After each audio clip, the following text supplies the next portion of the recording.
What's up, guys? All right, so today I'm just gonna do a quick vlog. I'm out here driving, and I was thinking about this new Samsung S11 that has been leaking, coming out in the new Samsung phones. I like to have a little discussion about phones now and then. I'm shooting this on my S10 Plus, and with the front-facing camera. I mean, not, or the selfie camera, not the front-facing camera. Just for the sake of it. I wish I could flip it. I can't flip it around. I guess I could flip it around now. Now I'm shooting with the back camera. But I wanted to talk to you guys real quick about this S11 Plus that was, it's being leaked like crazy. The Samsung S11 Plus, and my thoughts on. It's got like a 108 megapixel camera, and it's got all this other stuff. And honestly, I owe on this phone here, I got it through AT&T, and I owe like 600 bucks on it. And that's what the phone is actually worth, about 600 bucks. It's an S10 Plus. It's worth about $700 bucks. It's not worth $1,100. It's not worth $1,200. I'm going to sell this phone. I'm going to get rid of this phone. I'm going to dump it. Let me give you a couple reasons why. Okay, so it said it was waterproof, right? Well, water resistant up to 30 meters or whatever it was, and you saw some videos from this that I dunked it in the pool. The problem is the USB port on the bottom gets water in it, and it's fine. It doesn't hurt the phone to get water in it. But when you bring it, like say I was out swimming one day and I had to go somewhere right after swimming. So I got out of the pool and I got dressed real quick, threw my shorts and shirt on, grabbed my phone, went and got in the car. My phone was at like a 10% charge or something. By the way, the battery's nowhere near as good as my Huawei Mate 9. This battery dies way sooner than that phone. I could tell the difference using it the exact same. I always have to plug this in at the end of the night. Anyway, so it's not as good as they claim to be. And it started beeping at me saying moisture detected. It would not let me plug it in to charge it for like over an hour. It took like an hour before it would let me plug it in to charge it. It said moisture detected. Will not charge it. It'll beep like crazy. It won't leave it. You can't leave it plugged in at all. You have to unplug it and you either turn the phone off or just wait. I tried restarting the phone. I tried everything. It will not. If you take the phone underwater, you cannot plug it in to charge it shortly after. You have to wait a while. So make sure your phone is fully charged before you plug it in. So that's one drawback. And then the other one is the battery life just is, like I said, it's nowhere near as good as it claimed to be. And also, I don't use this camera. I have so many cameras. I don't use the camera. I use the cameras on this for convenience, like if I'm taking a picture of food or something, and I don't need the absolute best camera on my phone. It just has to be decent. It doesn't. So the new camera on the new S11 is supposed to be like 100 and something megapixels. That's a waste. I wouldn't even have that camera on my digital professional stills camera. I don't need a 100 megapixel camera. And you say, well, you don't need this, you don't need that. Yeah, I don't need it. And I don't need it on that. And they, well, you don't need it, but it's nice to have it. No, it's not really. I mean, it's okay, but you don't need these gigantic. I don't need to use those gigantic files. If you can't get it done with a 24 megapixel sensor, then you're doing something wrong. You just don't know how to shoot.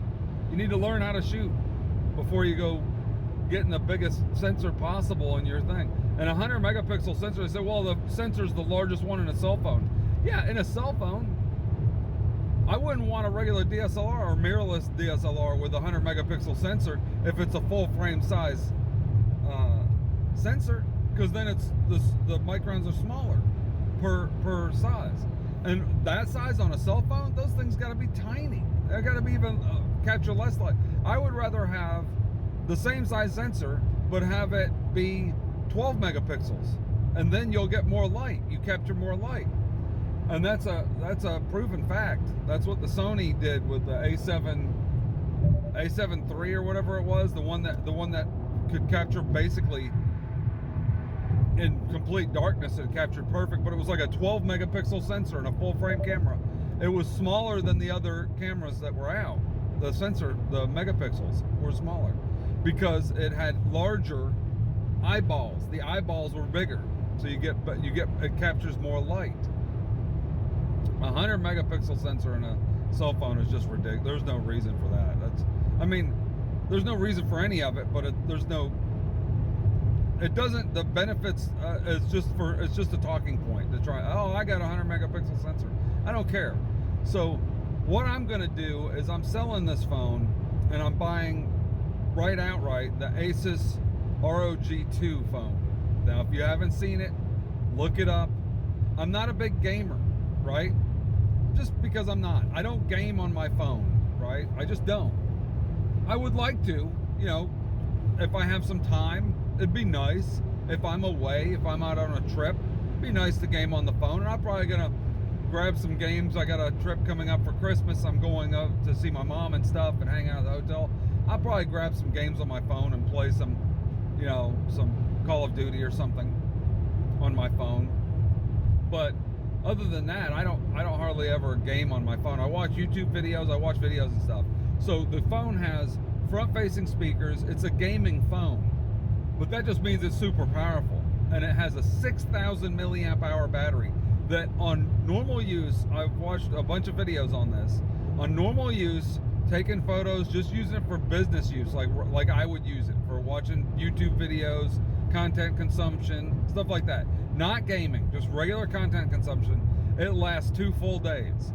It's a 6,000 milliamp hour battery, and it's got the latest Snapdragon processor from just this year, not the new one that's like S11's going to have the next one in it. It's got the same one that's in this camera, in my S10 Plus, which is plenty fast, and it's it'll run games at 60 frames per second and all that stuff. It does all that. It has triggers on the top for if you're gaming, you can use the top triggers. I don't game much, but it's a quality phone. It's got a fantastic screen on it, and I like it. And the battery, I know the battery will last 2 full days. So that's why I want it. Not because it's the camera's not as good as the one in this phone right here. But I don't use the camera. I've had this phone for a year now, and I've used it. The last video I made with it was like just tiny, like something small, no real, just because I had it handy. And just like I don't vlog on this phone. I'm only doing it now because I happen to be out driving and thought about it. If I had my action camera, I'd probably pop that on the dash and vlog with that instead. I just happen to have this one, so I thought I'll vlog with this real quick. So that's my thoughts on it. Let me know what you guys think. I'm never going to get an iPhone, but I think the iPhones are pretty decent. Actually, the batteries in the newest iPhones supposedly much bigger and last a full day, which they claimed about this one too, and it doesn't work for me. I'm always having to plug this thing in before the day is up, so it doesn't last for me, and it's not even a year old. My old phone was 2 years old, and it still lasted all day. Still did. This one, not even close. It's not even a year old, and it doesn't last anywhere near as long as my old phone. But there's a couple things I probably miss about it. I won't miss Bixby. I never use it. I don't care about it. I like of the Samsung apps, I don't really use. I use Samsung Pay, but I can use Google Pay. And the Asus has. It doesn't have wireless charging. I don't use wireless charging. This one has wireless charging. I don't even have a wireless charging pad. I could care less about wireless charging. I can plug it in. It's got a headphone jack. This one has a headphone jack. The S11 doesn't have a headphone jack. And they said the reason why the S11 doesn't have a headphone jack is because it's not going to have a headphone jack because to make the battery bigger. Well, the Asus ROG2 has a 6,000 milliamp hour battery and a headphone jack. So that's bullcrap. If they say they had to make room for the battery, you can get both in there. It's not a problem. That's marketing crap. They want to sell those Galaxy Buds. Asus doesn't have Galaxy Buds for 150 bucks. They don't have earbuds for 150 bucks that they're trying to push on you, so they include a headphone jack. Plus, anybody that does any kind of real audio or anything like that will use a headphone jack. if you're going to do real recording or anything like that, you can do some pretty good recording with your phone. You need a headphone jack so that you can have the microphone input and decent headphone jack, and not have to plug in through your USB. But check it out. Go look at it. Tell me what you guys think. You think the phones just... I think they're just running out of ideas for phones, and I think of all the phones that I've seen in the past, say, year or so, the cameras are all about the same. It's a little bit better here and there, but you know, like the Pixel's night mode is better than Samsung and Apple, but Apple's caught up quite a bit, and it's got a lot better night mode and better, you know, a little bit this and that'll be a little bit better, but it's just barely better. They all take good pictures. I can't tell if I'm looking at people's pictures online. I can't tell what it was taken with. They're all about the same. So, you know, close enough. Anyway, let me know what you guys think in the comments below. What phone are you interested in, or which one do you have? Do you have this S10 Plus, or do you have just the S10, or do you like the S11? You think $1,000 is too much to pay for a phone? I can get the ROG phone for about $600, and that's cheaper than my, you know, it's the same price as the payoff on this phone. I'm just going to pay this off and sell it. I'll sell it for $500 and put $100 with it and get the ROG phone and not have a phone payment. It's ridiculous.